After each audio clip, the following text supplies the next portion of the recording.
Sa gitna ng nakaambang pagtaas ng presyo ng langis, muling binalikan ng mga netizen ang isa sa mga sensitibong natanggap ni Olympic gold medalist Heidelin Diaz, ang habang buhay na libreng karga ng gasolina. Ang ibang detalye alamin sa pag-abante ni Zeus Valdez.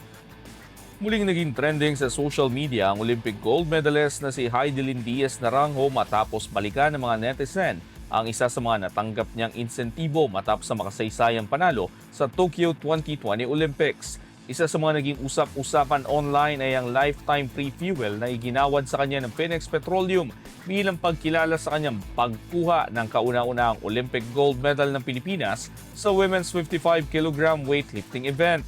Muling uminit ang usapin habang naghahanda mga motorista sa posibleng panibagong pagtaas ng presyo ng langis na iniuugnay sa patuloy na tensyon sa Middle East.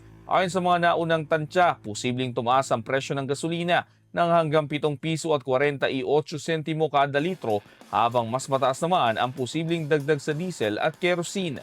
Dahil dito may mga netizens na nagbibiro na isa si Diaz sa mga motoristang posibleng hindi maapektuhan ng pagtaas ng presyo ng langis dahil sa habang buhay na benepisyo ng libreng karga ng gasolina. Matatandang ang tagumpay ni Diaz sa Tokyo ay naging makasaysayang sandali para sa Philippine sports at nagbigay inspirasyon sa mas maraming Pilipinong atleta na sumubok sa pandaigdigang kompetisyon. Ako si Zeus Valdez, Abante Sports, now.